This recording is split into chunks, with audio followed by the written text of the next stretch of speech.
If you're a fan of the show Game of Thrones, you probably remember the gruesome scene where the character Viserys was killed by having molten gold poured over his head. If you didn't think that was brutal enough, imagine that same demise, but with the gold being poured directly into someone's throat, rather than over their head. While this method wasn't necessarily considered a popular one, it was still yet another form of excruciating torture that made its way into Roman history. As with many other cases, there are very few records of these accounts taking place, and some of the records we do have are even debated to this day.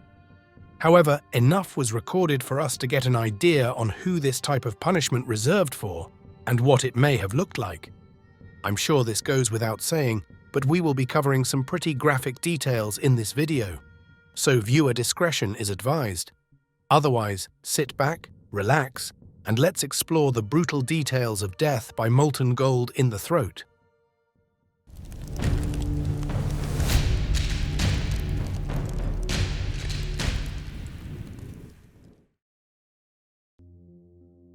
A brief yet awful history.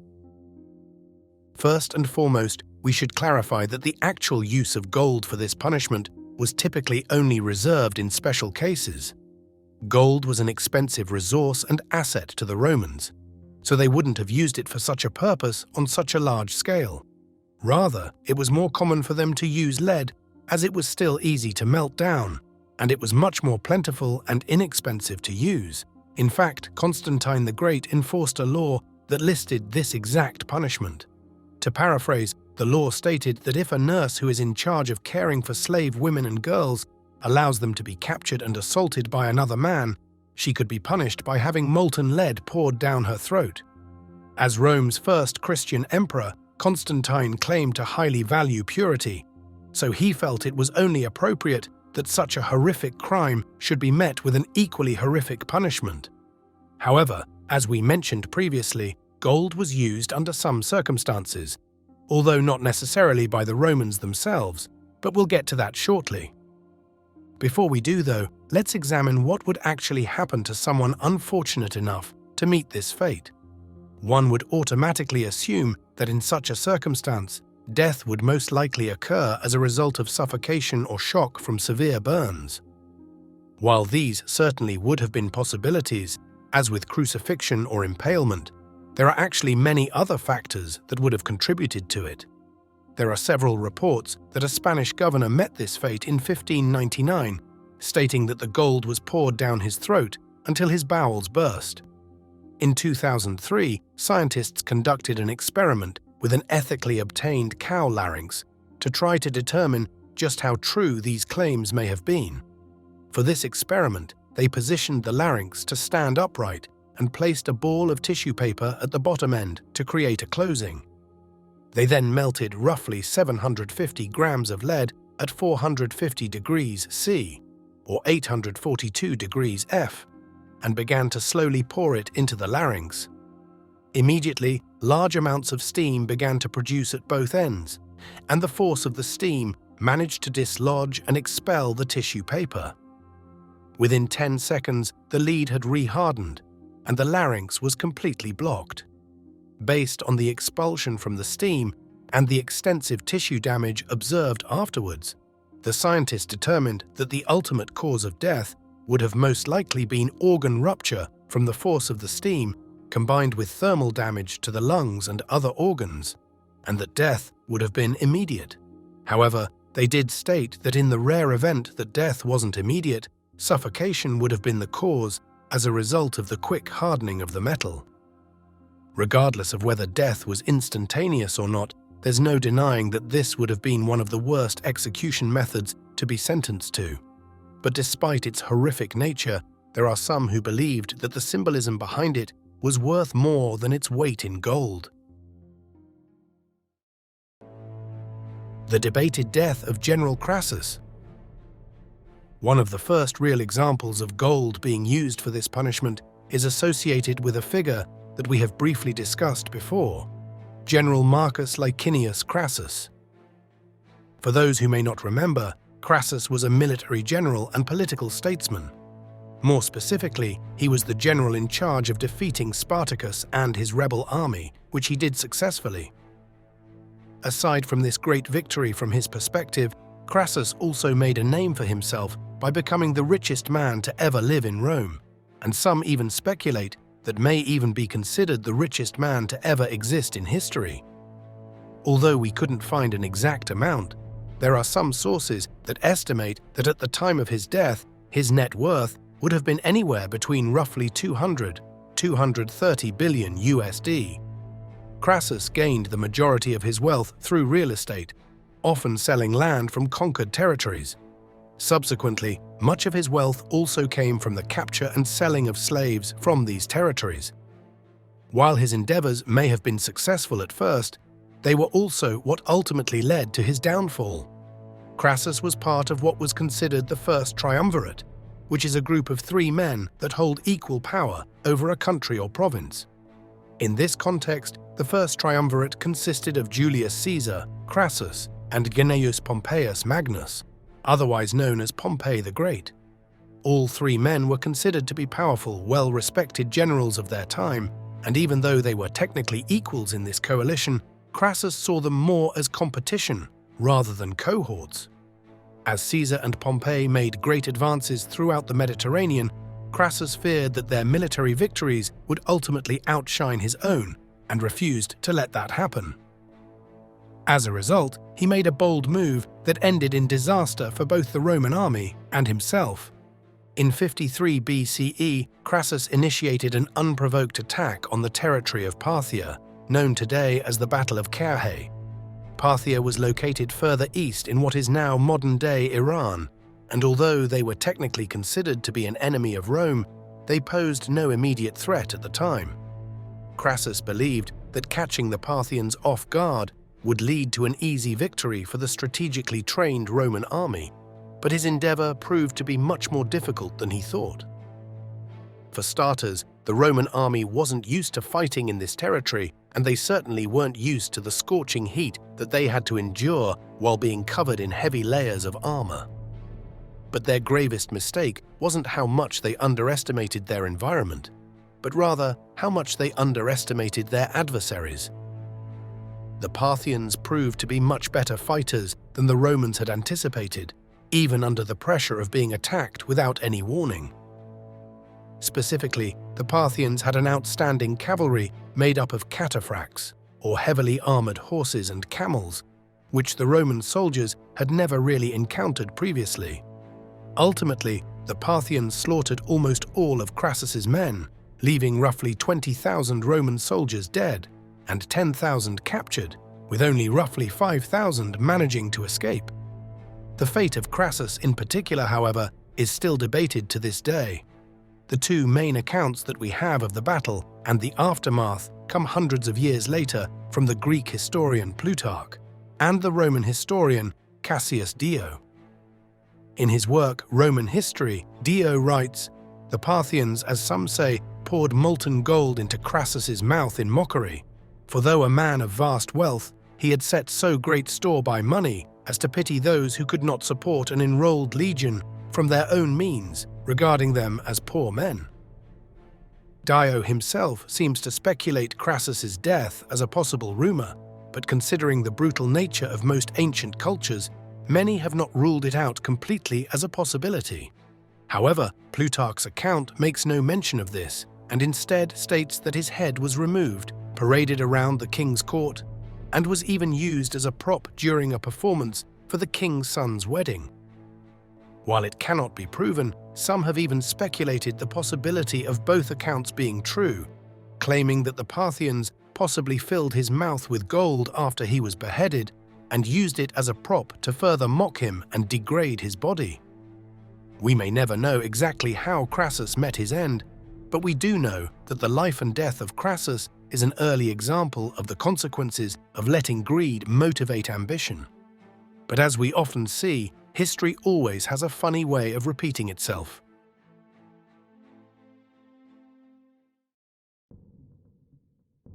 The equally debated death of Emperor Valerian. Publius Licinius Valerianus, otherwise known as Emperor Valerian, rose to power in 253 CE. Like many other emperors before him, Valerian was well known for having a strong disdain towards Christians and took any opportunity he could to persecute the church and its members. He even went so far as to order the executions of Bishop Cyprian of Carthage and Bishop Sixtus II of Rome. That being said, Valerian lived the fairly typical life of a Roman emperor. However, the end of his life certainly sets him apart from all the others. The Persian Empire has been one of Rome's greatest adversaries since its inception, and at the time of Valerian, Persia was under the rule of King Shapur I. Shapur had already executed 2 of Valerian's predecessors, and his armies were clearly putting up a great fight to push back Roman forces to defend and reclaim territory in the Middle East. In the same year that Valerian claimed the title emperor, Shapur and his troops took back land in Syria, and by 260 CE he launched a large-scale invasion in an attempt to reclaim land in northern Mesopotamia. During this invasion, the Romans experienced a devastating loss at the Battle of Edessa, and much like Crassus, Valerian made a decision that ultimately sealed his fate.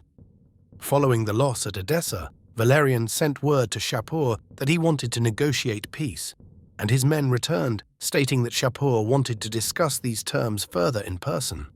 Valerian accepted, and so he and a small group of his men rode to the Persian camp, where Shapur and his own men were eagerly waiting. But as soon as Valerian arrived, it became clear that Shapur lured them into a trap. Shapur's troops immediately captured the Roman soldiers as well as Valerian himself, making him the only emperor to ever be held prisoner in Roman history. Yet again, this is where the rest of the details become unclear, unfortunately.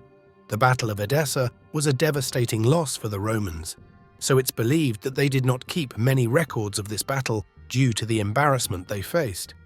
Ironically enough, Valerian's story is primarily told by prominent Christian and Persian historians, so you can imagine how biased and unsavory these biographies were to begin with. One of the most well-known accounts of Valerian's death comes from the Christian historian Lactantius, who despised Valerian as much as Valerian despised the Christians. In his account, Lactantius primarily outlines the humiliation that Valerian allegedly faced while under the capture of Shapur, claiming that he lived the rest of his life in slavery and even served as a literal footstool for the king. At the time of his actual execution, Lactantius acknowledges the rumors of Valerian facing the same alleged fate of Crassus, having molten gold poured down his throat. Although there are no solid sources that state this outside of Lactantius's records, there are some who accept this as a possibility. It is speculated that when Valerian initially sent word about negotiating peace, he offered Shapur money and land in exchange for calling off his forces. This would have greatly offended Shapur, as his conquests weren't necessarily about money and poured down his throat to once again signify and mock the greed that the emperor possessed. However, while Lactantius acknowledges these rumors, he posed his own theory that the king ultimately had Valerian flayed and skinned alive, only to have his skin dyed red with vermilion and stuffed with straw to be displayed in one of Persia's temples as a warning. Unfortunately, however, as with the story of Crassus, we will never truly know the fate of Valerian. Many historians speculate that Lactantius's account is an exaggerated one, fueled by his hatred for Valerian, and the opportunity to claim that God punished him so terribly because of his treatment toward Christians. If anything, many believe that Valerian was more than likely executed upon walking into Shapur's trap, and even if he was captured, he was probably executed after a short time in captivity.